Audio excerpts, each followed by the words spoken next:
Maka berbunyilah seperti bunyi meriam orang perang. Kemudian maka turunlah segara batu dan abu seperti dituang. Lamanya 2-3 hari.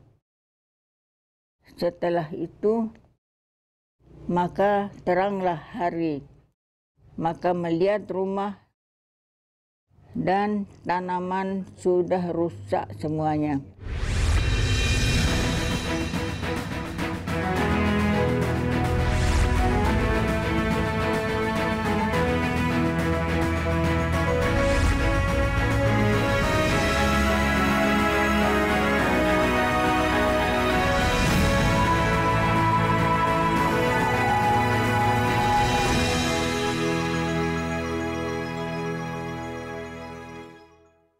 Nangi tanah Tambora baru mere oi mata dengan rasa mamudu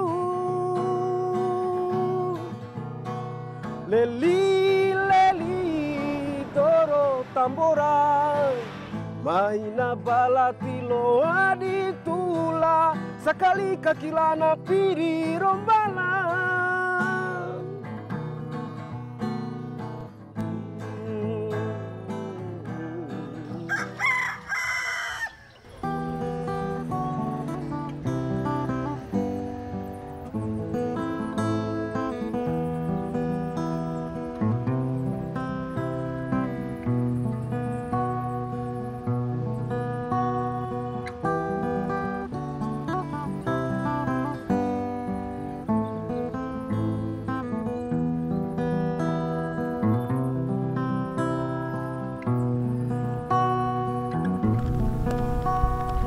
Rindi langit mata warang alam.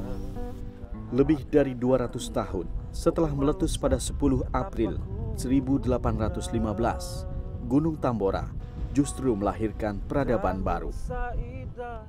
Flora dan fauna di hutan hujan, kehidupan masyarakat, kekayaan panorama, serta peninggalan arkeologisnya menjadi bahan kajian yang tak pernah usai. Kini Gunung Tambora tampak ramah dan bersahabat. Dengan tanah yang subur, kaki Gunung Tambora kini menjadi lokasi hunian masyarakat. Jauh sebelum arkeolog dan geolog meneliti pasca peristiwa ledakan Tambora, ledakan mahadahsyat Gunung Tambora yang terjadi pada 1815 silam sudah terekam jelas dalam naskah kuno bertajuk Catatan Kesultanan Bima. Tambora tidak hanya meluluh lantakan peradaban masyarakatnya, namun juga melenyapkan sejumlah kerajaan yang pernah jaya pada masa itu. Hari ini kita akan melihat lebih dekat seperti apa Tambora kini dan bagaimana tanah bencana justru menjadi ladang harapan bagi kehidupan masyarakat di sekitarnya dengan beragam kekayaan alam dan keelokan budaya yang ada. Peradaban baru Tambora tercermin dalam kehidupan masyarakat Dusun Pancasila. Salah satu dusun di desa Tambora, Dompu, Nusa Tenggara Barat ini termasuk kawasan terpencil di kaki Gunung Tambora. Hutan belukar, hutan dada yang berladang.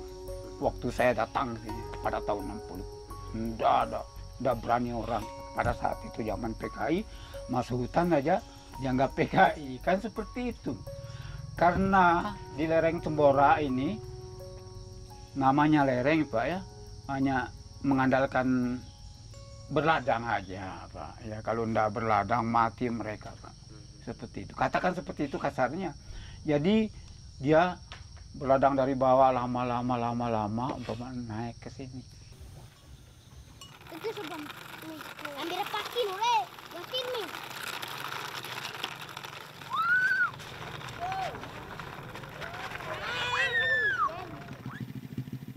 Dalam beberapa tahun terakhir, desa Pancasila ramai dibicarakan orang.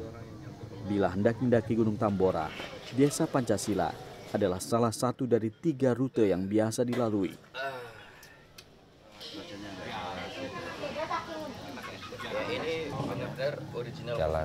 Saya tidak melakukan pendakian, tetapi hanya singgah di dusun yang konon punya riwayat besar ini. Saya menyambangi desa Pancasila untuk menyusuri jejak peninggalan letusan Gunung Tambora.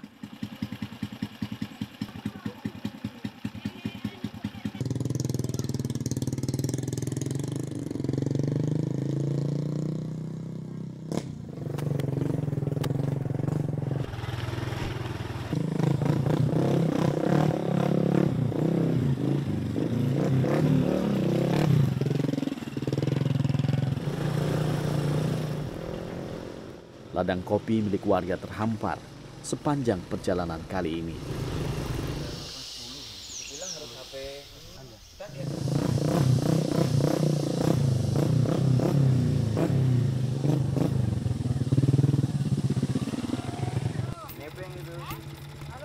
Syahdan, di desa inilah kerajaan Pekat pernah berjaya sebelum akhirnya lenyap dimakan amarah Tambora.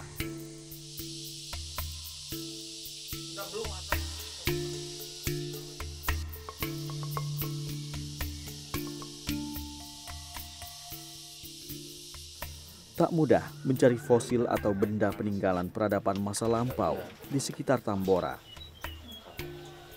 Sempat terjadi silang pendapat antara warga setempat dan pihak pemerintah yang memilih mengubur kembali beberapa barang temuan yang berujung perdebatan dengan masyarakat di lokasi situs.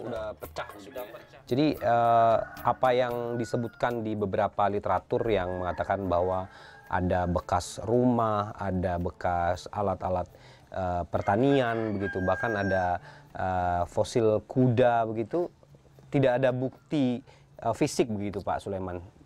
Adapun waktu itu katanya langsung dikubur kembali oleh peneliti, itu bagaimana ceritanya?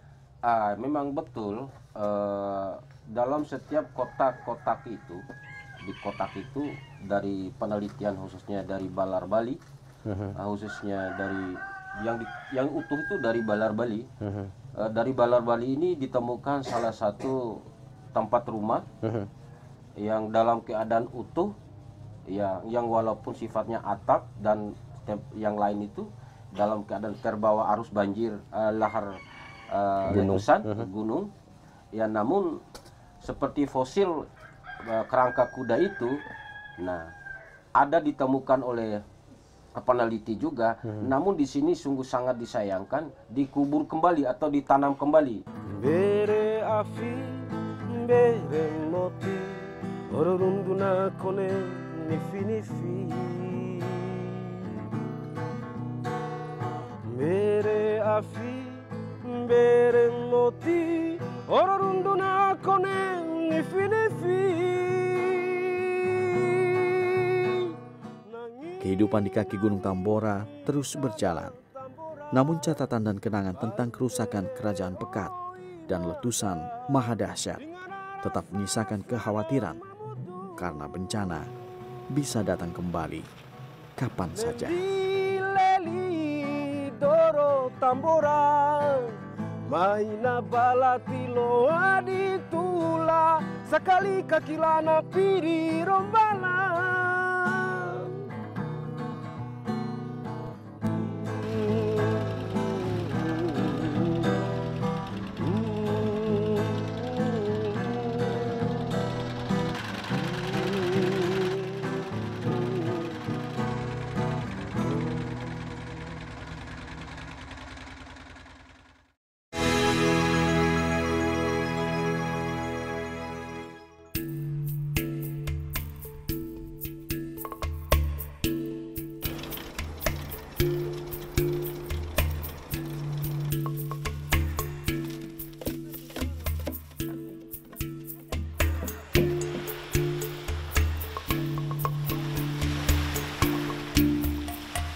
Perjalanan kami menyingkap riwayat masa silam Tambora masih berlanjut.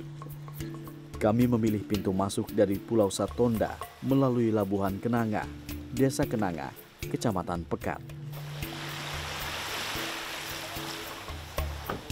Dari bibir pantai, pulau kecil bergunung vulkanis di sebelah barat Laut Tambora terlihat, seolah meminta kami segera menyeberang.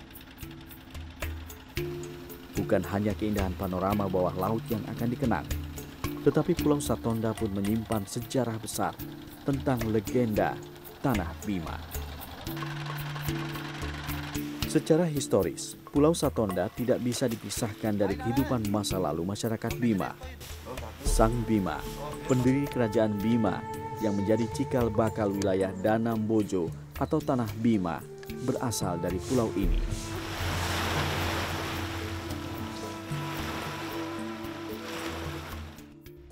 Dalam bahasa Bima, Satonda berarti injak atau pijak, dan kita hubungkan dengan perspektif sejarah masyarakat Bima jika pulau ini menjadi asal muasal kerajaan Bima, karena Sang Bima atau pendiri kerajaan Bima pertama kali menginjakkan kaki di tempat ini. Jadi sampai saat ini masyarakat Bima percaya jika Pulau Satonda merupakan asal muasal kerajaan atau juga raja-raja yang pernah berkuasa di Bima.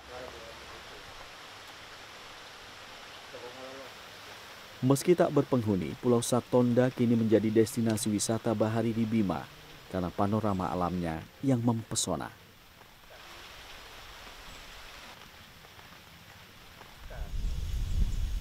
Danau Motitoi yang dikelilingi rimbunnya hutan hijau membuat pulau ini semakin teduh.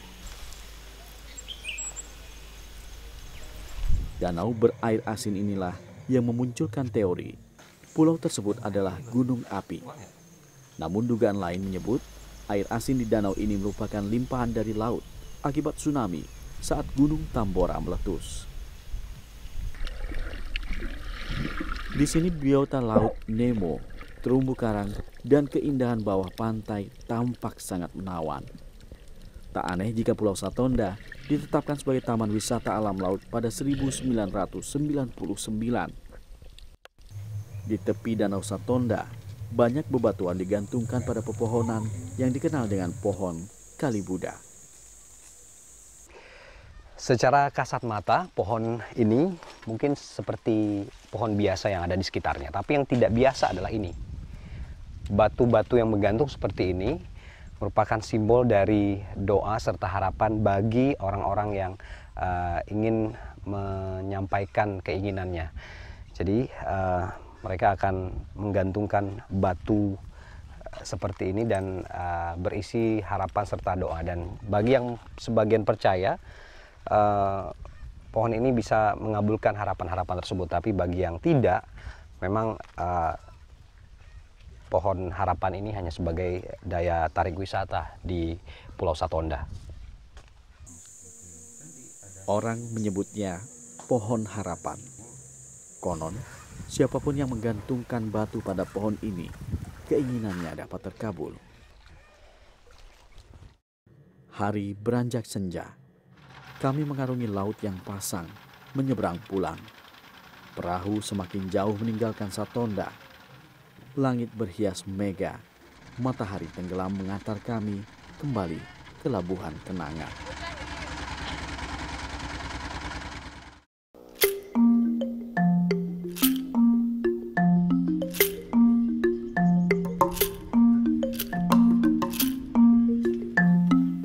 Hamparan padang rumput gersang membentang sejauh mata memandang. Gunung Tambora menjulang di utara, berpagar garis pantai Teluk Saleh di selatan. Inilah Padang Doro Canga di Kabupaten Dompu yang kerap dijuluki Afrika dari Timur.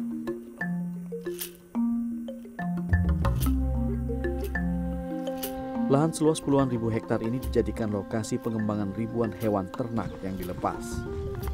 Sayup-sayup irama keleneng genta terdengar dari tepi jalan.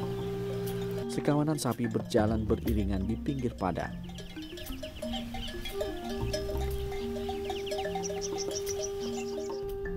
Di seberang lain, beberapa ekor kuda berlarian menciptakan bunyi ritmis, menjelajahi kontur sabana. Ribuan ternak dilepas pemiliknya dan dibiarkan berkeliaran bebas mencari makan, tanpa khawatir akan hilang atau tertukar.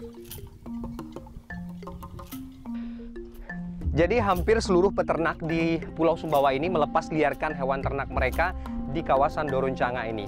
Meski jumlahnya ribuan, namun mereka bisa mengenali kelompok ternak mereka karena memang ada tanda khusus di badan ataupun juga di tubuh ternak tersebut atau menggunakan panggilan-panggilan atau teriakan tertentu. Sehingga pada saat peternak memanggil kerumunan hewan ternak mereka, mereka akan langsung datang menghampiri si peternak.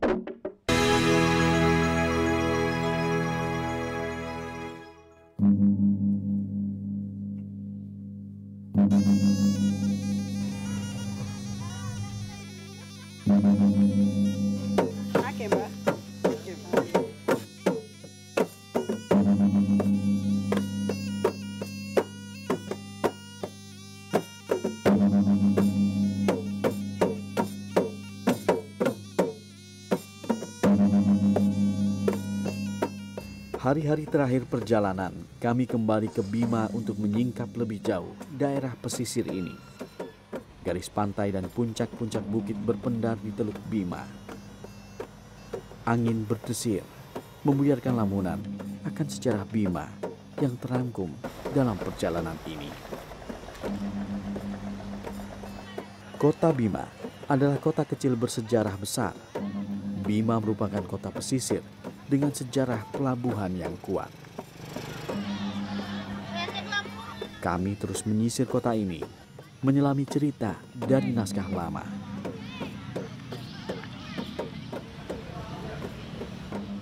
Bima adalah lumbung naskah dan tradisi lisan. Sebuah bangunan di alun-alun Serasuba dengan perpaduan arsitektur berlanggam Eropa dan tradisi Bima terlihat sangat dominan. Disinilah terdapat Museum Asimbojo yang menyimpan beragam koleksi Kesultanan Bima. Asi dalam bahasa suku Bima berarti istana, sedangkan Bojo bermakna suku atau orang Bima. Sesungguhnya, bangunan ini bekas istana sultan. Beberapa benda di antaranya berupa perangkat keseharian dan pernak-pernik upacara kesultanan.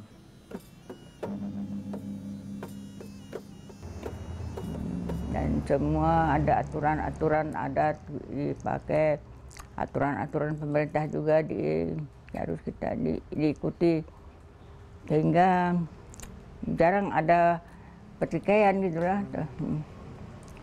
Jarang. Kalaupun ada pertikaian atau perselisihan antara warga, diselesaikan di desa, di kepala desa. Kalau misalnya anak-anak muda dipanggil orang tuanya, dirunding kepala desa, selesailah gitu, diselesaikan secara damai, begitu biasanya menurut adatnya. Bukan oleh. Nah itulah, ya, jangan sampai ada perselisihan. Dan, ya, kalau berselisih, berdamailah. Ada semua ada aturan. Jadi sedapat mungkin jangan menyalahi aturan manapun. Dan kebetulan lagi waktu itu masih dipakai di desa-desa itu ada hukum adat. Hukum adat Bima lah. Benda-benda yang dipamerkan di Museum Asimbojo tidak hanya berasal dari zaman kerajaan Sultan Salahuddin, tetapi benda purbakala sebelum masa Kesultanan Bima terdahulu. Benda-benda itu disimpan di museum 2 lantai tersebut.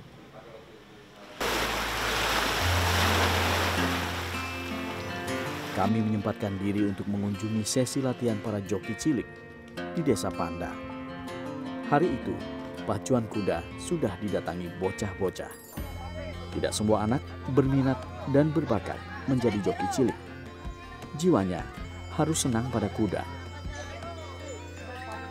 Di hari Kamis atau Minggu, pacuan kuda biasanya lebih riuh dan ramai.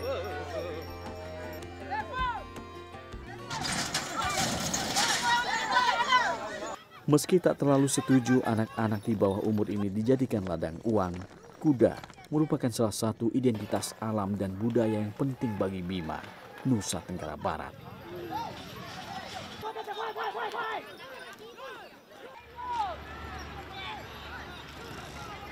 Nah, biasanya sih nggak balik biasanya. Kalau kita hitung-hitung sama hadiah ya, kalau kita beli kuda sama hadiah itu kan nggak cocok. Ya, harga kudanya aja kan bisa selangit kalau sudah juara kan. Ya, apalagi perawatannya yang biasanya lebih besar lagi, perawatan per bulannya itu lebih besar lagi dia. Ya. Berapa? Biasanya kalau Satu ekor berapa biasa? satu ekor itu untuk perawatannya aja bisa sampai, kalau full kita rawat ya bisa sampai 4 juta 5 juta perawatannya. Lebih besar dia perawatannya. Dikali jumlah kuda. Iya, iya. Iya, dari makannya, perawatan obat-obat, jamunya. Jamunya juga. Iya, ada biasanya jamu dari Bima. Biasanya ini kan kita untuk hobi. Biasanya kalau untuk orang Bima tuh istilahnya wibawa lah. Kalau kuda itu melambangkan wibawanya mereka. Jadi kalau untuk masalah biaya itu kan belakangan. Ya, hobi nomor satunya.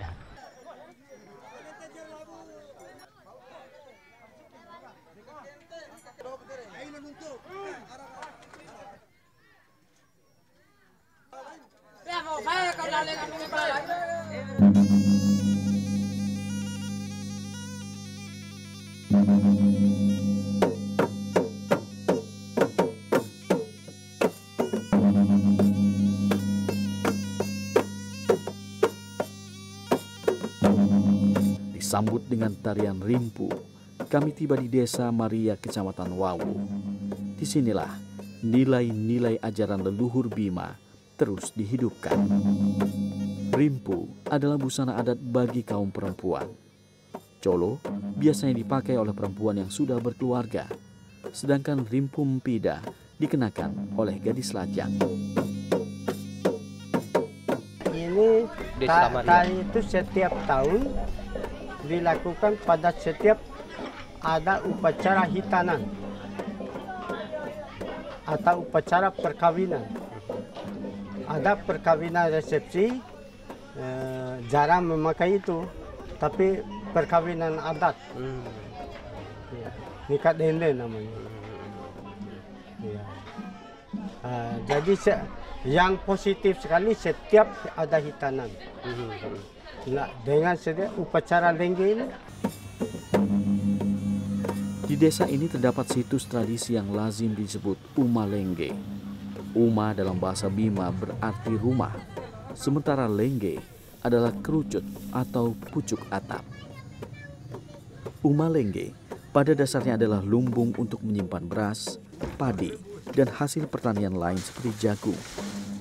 Namun desain Uma Lengge juga digunakan untuk rumah tinggal adat Desa Maria, hanya dengan jumlah tiang yang lebih banyak.